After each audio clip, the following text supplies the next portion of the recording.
Olá, como estão todos? Aqui estamos nós para a nossa oportunidade de estudos e reflexões junto à doutrina espírita. Nós da comunidade espírita Caminheiros do Amor, a Rua Arnaldo Magnicaro, 1370, Santo Amaro, São Paulo, nos reunimos sempre em nossa sede para os estudos, reflexões e divulgação da doutrina espírita. E também colocamos estes aprendizados através das nossas redes sociais, no YouTube, no Facebook. Então, aqui convidamos todos neste momento para participar dessa pequena reunião de estudos e reflexões, hoje com o Livro dos Espíritos. Mas antes da gente começar, nós vamos fazer a nossa prece, pedindo a bênção ao Pai, que ilumine a nossa mente, que envolva o nosso coração em muita paz, em muito equilíbrio, que permita aos bons espíritos aqui estarem conosco, nos amparando, nos fortalecendo, nos aprendizados que iremos fazer. Que as boas práticas, que a bondade, a paciência, o respeito mútuo, seja não somente conhecido, como colocado em exercício no nosso dia a dia.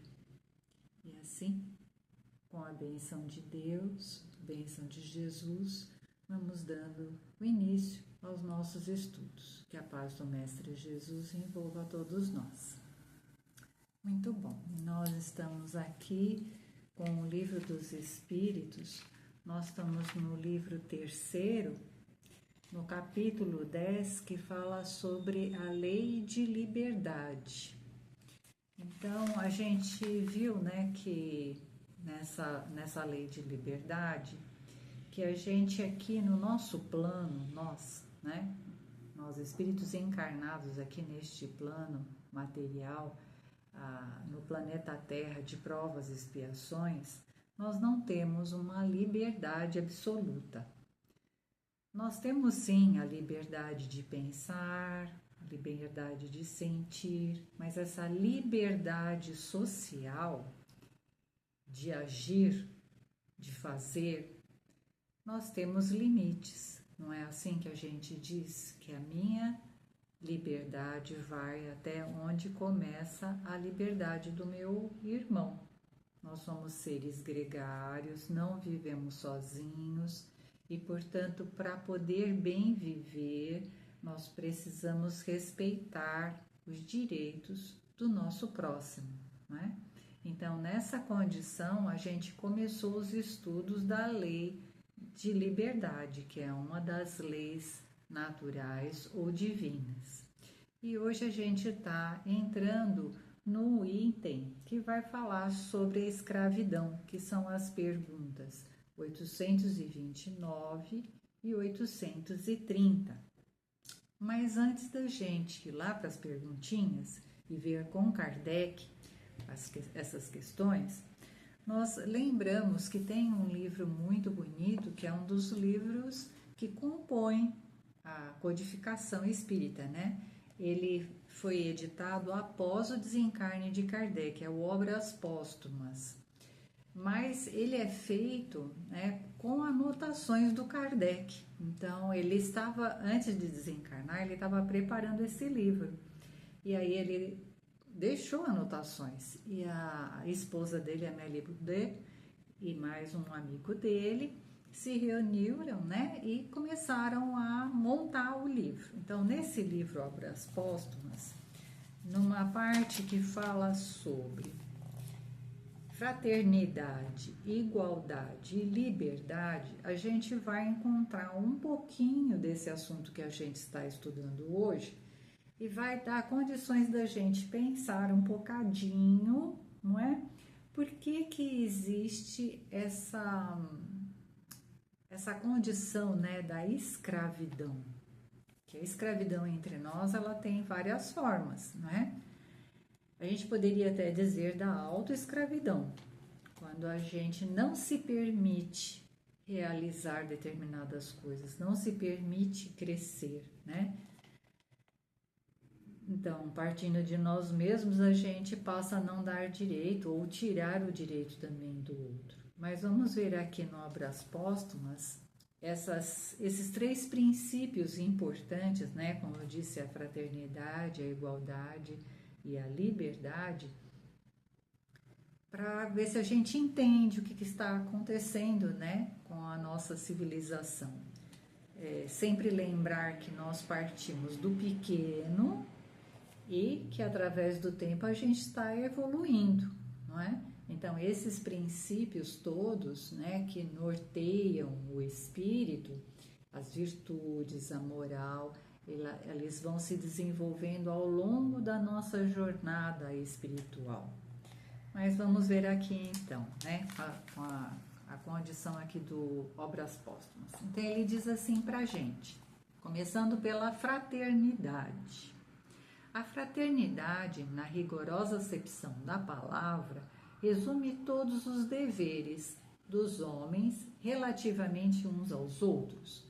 Ela significa devotamento, abnegação, tolerância, benevolência, indulgência, é a caridade evangélica por excelência e a aplicação da máxima, agir para com os outros como gostaríamos que os outros agissem conosco.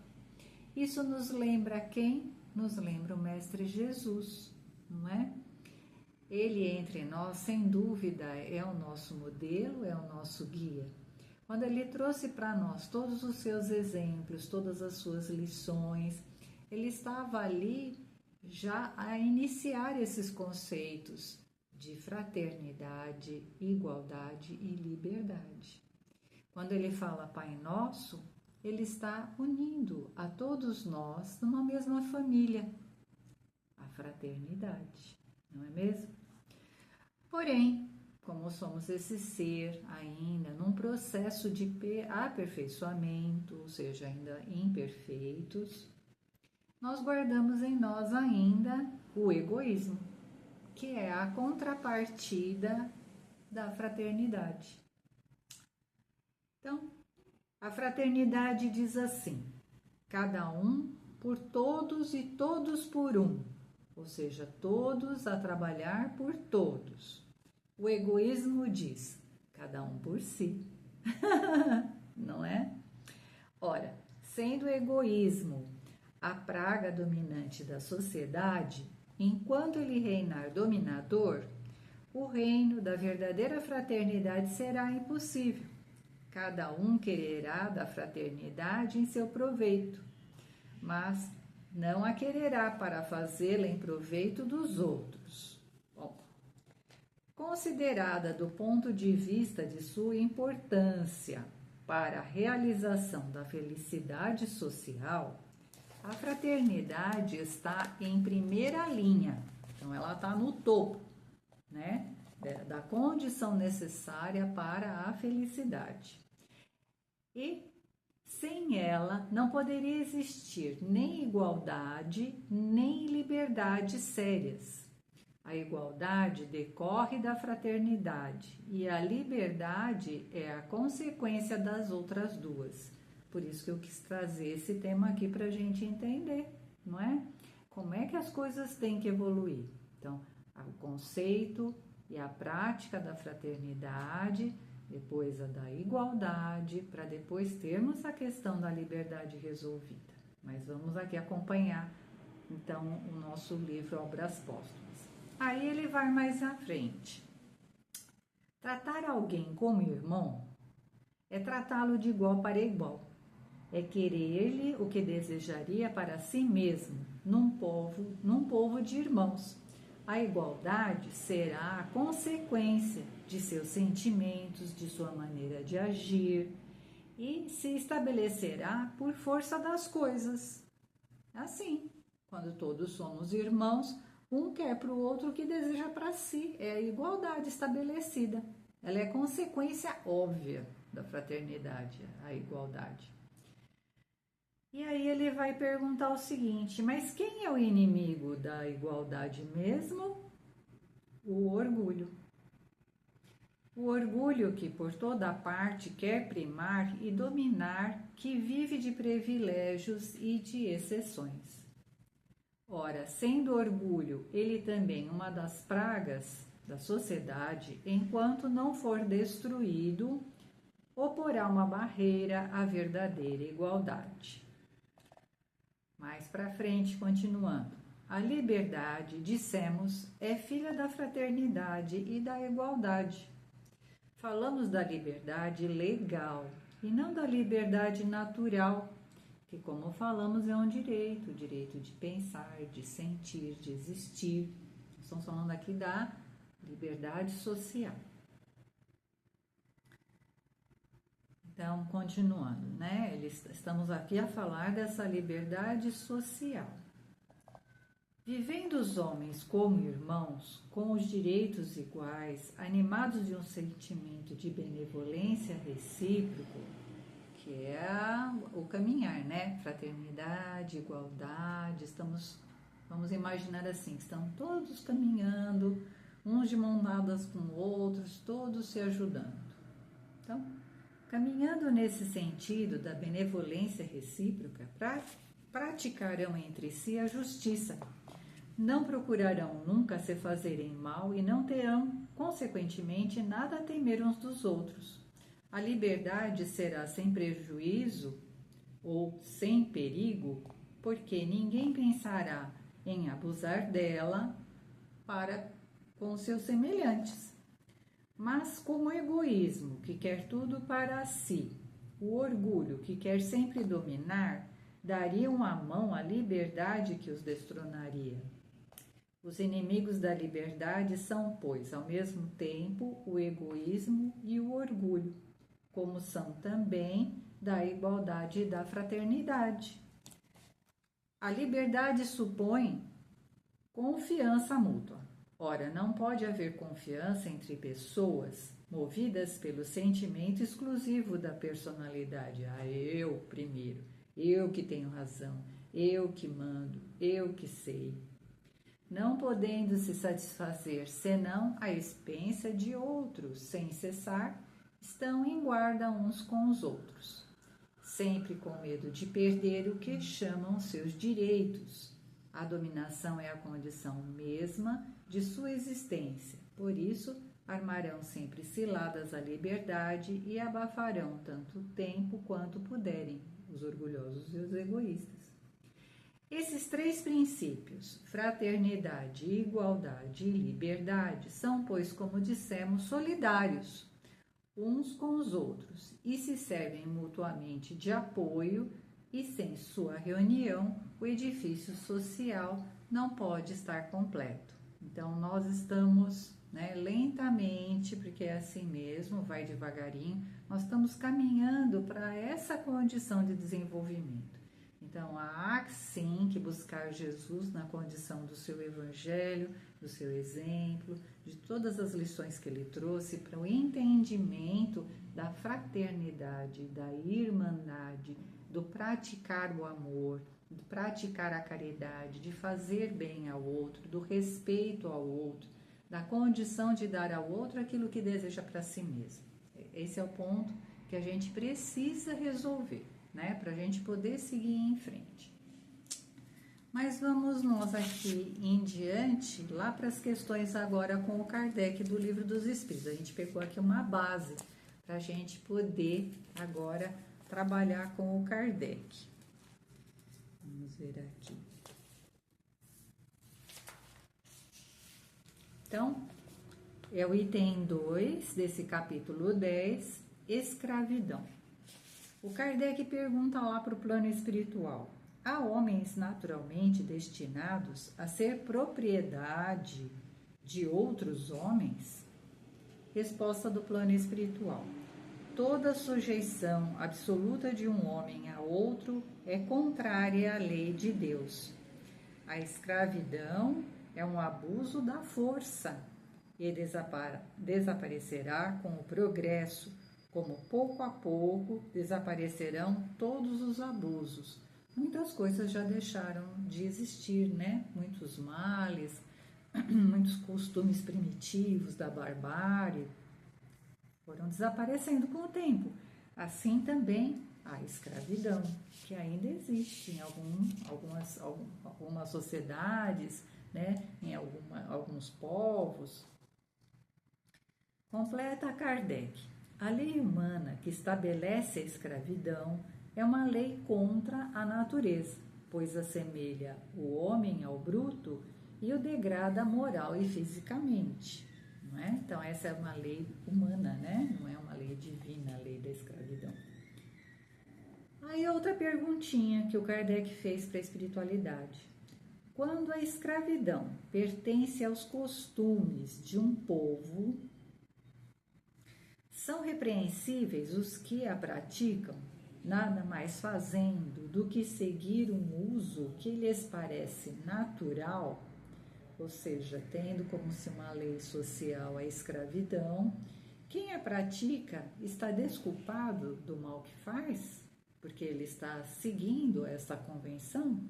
Resposta do plano espiritual. O mal é sempre o mal. Todos os vossos sofisma é raciocínio que tem o objetivo de iludir, né? Então, o plano espiritual fala, todos os vossos sofismas, ou a vontade de enrolar, de iludir, não farão que uma ação má se torne boa, né? Por mais que a gente enrole, o plano espiritual não vai dar certo. Mas a responsabilidade do mal é relativa aos meios de que dispondes para compreender. Isso é uma constante no Livro dos Espíritos. Eles dizem que a gente tem responsabilidade à medida que a gente sabe o mal que a gente está fazendo. Porém, lógico que a má ação tem uma repercussão. Aquele que se serve da lei da escravidão é sempre culpável de uma violação da lei natural. Mas nisso, como em todas as coisas, a culpabilidade é relativa, sendo a escravidão um costume entre certos povos, o homem pode praticá-la de boa fé, como uma coisa que lhe parece natural. Mas desde que a sua razão, mais desenvolvida e, sobretudo, esclarecida pelas luzes do cristianismo, lhe mostrou no escravo um seu igual perante Deus, ele não tem mais desculpas. Então, quando a gente entende, reconhece e aceita de que o nosso irmão é nosso irmão, não pode ser feita mais a escravidão. E se fizermos, a gente tem sim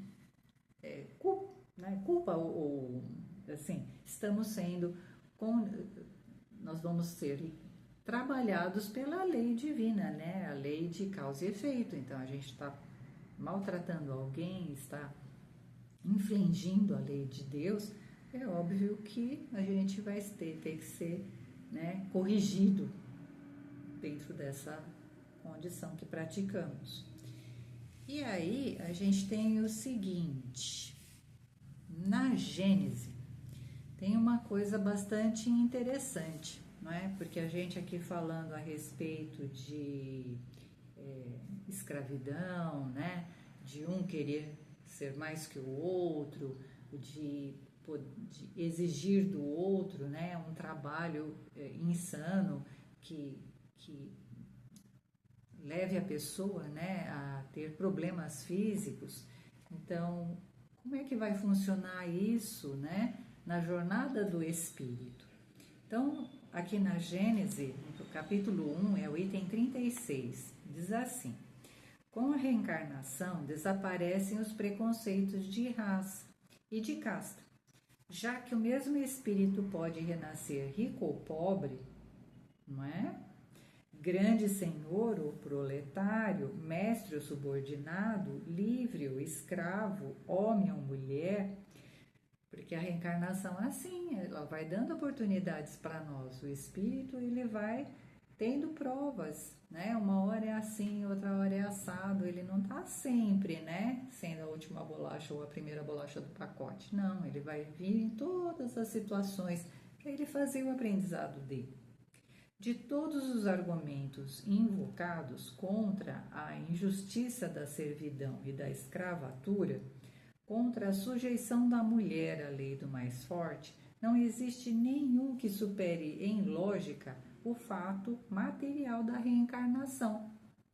Desse modo, assim como a reencarnação fundamenta numa lei da natureza o princípio da fraternidade universal, também fundamenta na mesma lei o princípio da igualdade dos direitos sociais e, por consequência, o da liberdade. Foi o que a gente viu ali no Obras Póstumas.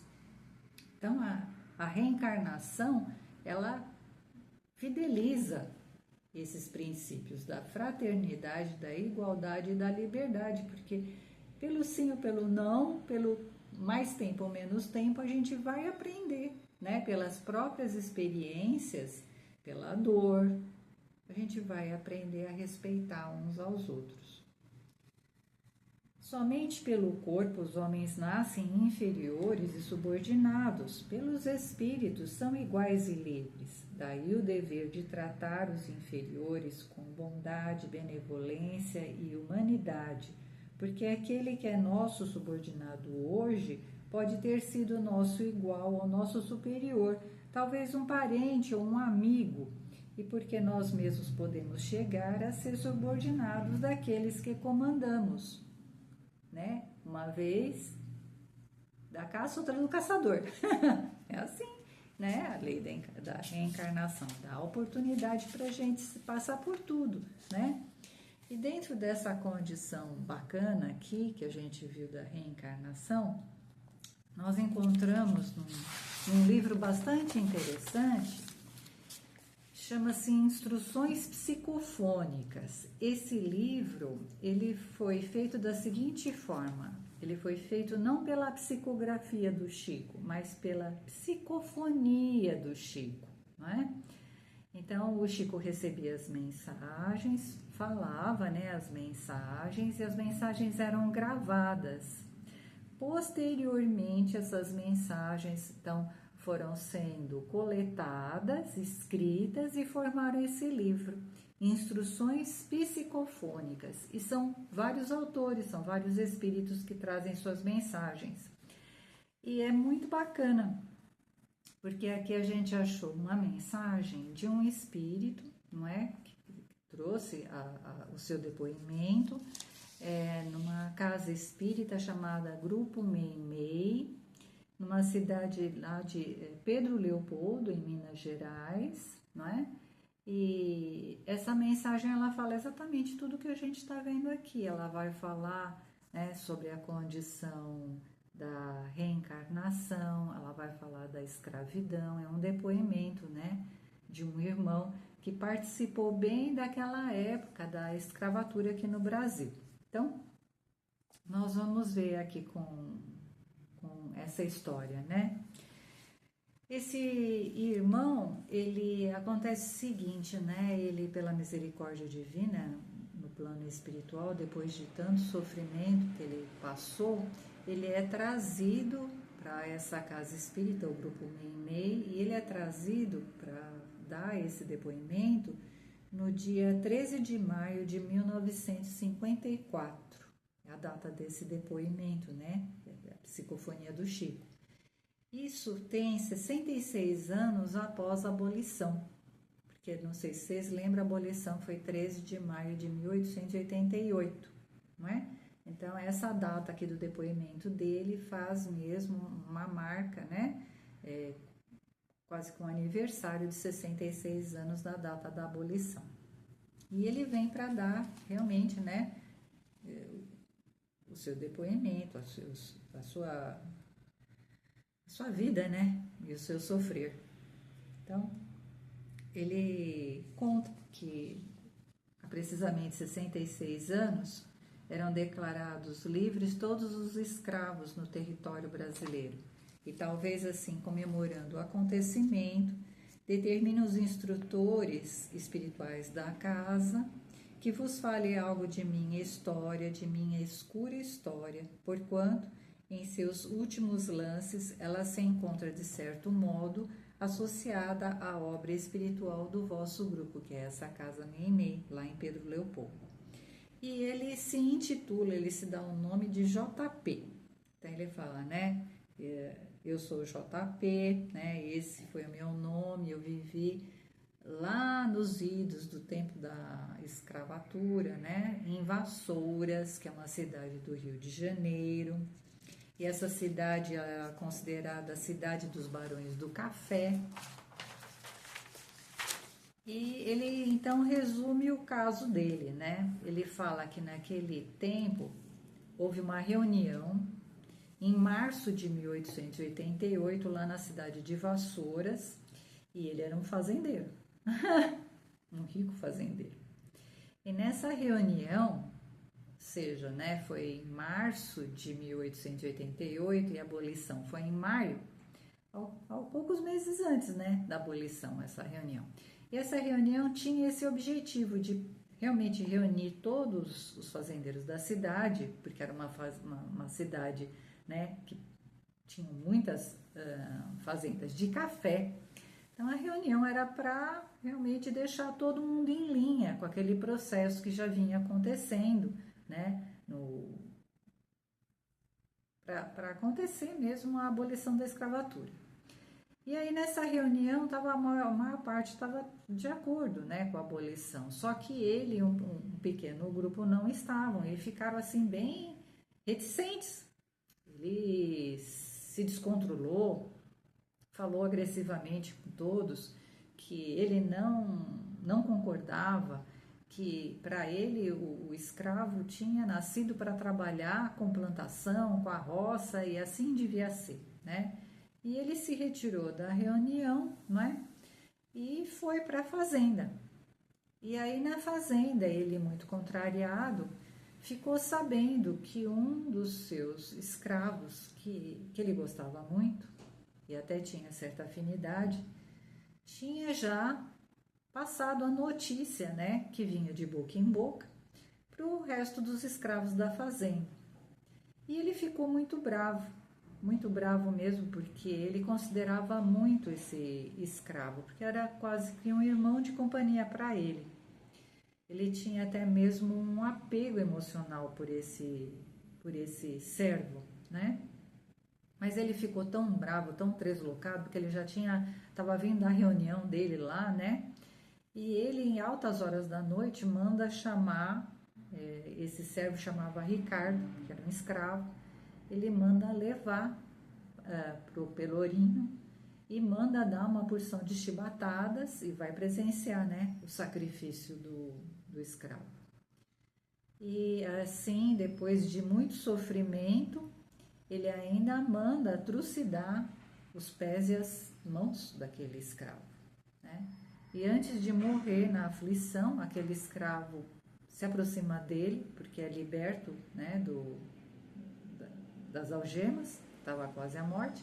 Ele consegue se arrastar e chegar no pé do JP, como ele se intitula, né? E dizer para ele que o amava como irmão. E aquilo para ele foi a morte, né?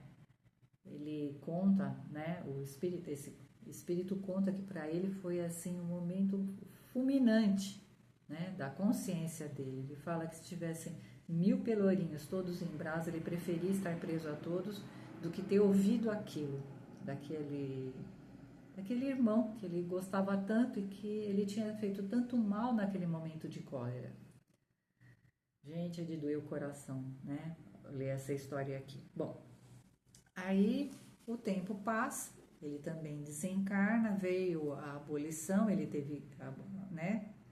O decreto, ele teve que respeitar tudo, mas não foi aquilo que realmente virou o tormento da sua existência em vida no plano da matéria. O tormento todo era a lembrança daquele acontecimento terrível com aquele irmão que era seu servo, seu escravo, que ele gostava tanto, que era o Ricardo, né? Aí ele desencarna e vai lá para o plano espiritual, e lá no plano espiritual é que começa realmente todo o sofrer, porque aí ele encontra com a consciência dele, não é? A gente às vezes fala assim, o tribunal vai estar lá, esse fulano, aquele para julgar. Não, não, não, a gente dá de cara com a gente mesmo, com tudo aquilo que a gente fez de bom ou de mal e aquilo que a gente deixou de fazer que tinha que ter feito também, né? E ele nesse encontro, ele sofreu muito, muito mesmo, porque ele não conseguia entender como que ele tinha chegado naquilo. Só que ele não tinha sido ruim só com esse servo, né, com esse escravo chamado Ricardo. Ele tinha sido ruim também com muitos outros escravos. E nesse sofrimento, ele com a consciência dele mesmo, ele acaba também se envolvendo com esses outros irmãos no plano espiritual que o perseguiam pelo mal que ele tinha feito para eles, né? Então ele conta que foi um sofrimento muito grande, até que em determinado momento se achegou próximo a ele o espírito do Ricardo, chamando ele meu filho, não é? E o JP, que é esse espírito que está dando depoimento, ficou tão arrepiado de ouvir aquela voz e reconhecer a voz do Ricardo, que ele saiu fugindo. Ele disse que ele procurou as sombras, procurou tudo, ele não queria, porque ele ainda tinha muita vergonha de tudo que ele tinha feito, né? Como conciliar, né, todo aquele amor, todo aquele afeto que ele tinha com a ação deslocada que ele tinha cometido. Então ele fugiu do Ricardo e continuou a sofrer até que, por misericórdia, ele vai sendo trazido para essa casa espírita, esse grupo Meimei, lá em Pedro Leopoldo, onde ele participa de algumas sessões, né, onde ele recebe instrução, ele é acolhido, não é? E aos poucos ele vai entendendo como encontrar o caminho para se reequilibrar, porque inclusive o que aconteceu? A dor que ele sentia da consciência culpada dos atos que ele tinha feito, a dor era tamanha que ele mesmo entortou o perispírito dele, então as mãos e os pés perispirituais tinham se deformado por conta desse sentimento, né, de culpa que ele carregava. E aí, através de muito trabalho desse grupo espírita Meimei, através do evangelho que ele passou a ouvir, que ele vinha, né, espiritualmente para ouvir o evangelho na casa, ele foi compreendendo, né, e estava já se preparando para um reencarne, porque ele diz na mensagem, né, eu sei que o caminho para a reconciliação com as leis divinas é a reencarnação. Então eu vou precisar dela e brevemente, para que eu possa agora, já numa condição melhor da minha consciência, dar continuidade à minha evolução espiritual. E é essa mensagem então que ele passa. Olha, gente, é muito lindo mesmo, né? A gente vê a misericórdia do Pai, como ele vai trabalhando com a gente, né? Como nós somos sempre amparados, até aqui no caso, né, que ele foge do Ricardo, desse espírito, e esse espírito tinha sido, em outras encarnações, tinha sido pai, tinha sido irmão dele, e nessa encarnação, onde eles estiveram por último juntos, o Ricardo era o seu escravo, para vocês verem como a reencarnação trabalha, não é? Por isso que a gente, quando vê o irmão em sofrimento, a gente precisa buscar auxiliar, porque a gente não sabe quem é que está ali no lugar daquele irmão. Será que não é um familiar nosso, um amigo nosso de outras encarnações que apareceu ali para pedir ajuda para a gente? Provavelmente, porque senão ele não estaria no nosso caminho. Então, são alertas, né, que a própria vida, a misericórdia divina vai colocando em nós para a gente acordar do nosso orgulho, do nosso egoísmo, encontrar um caminho melhor.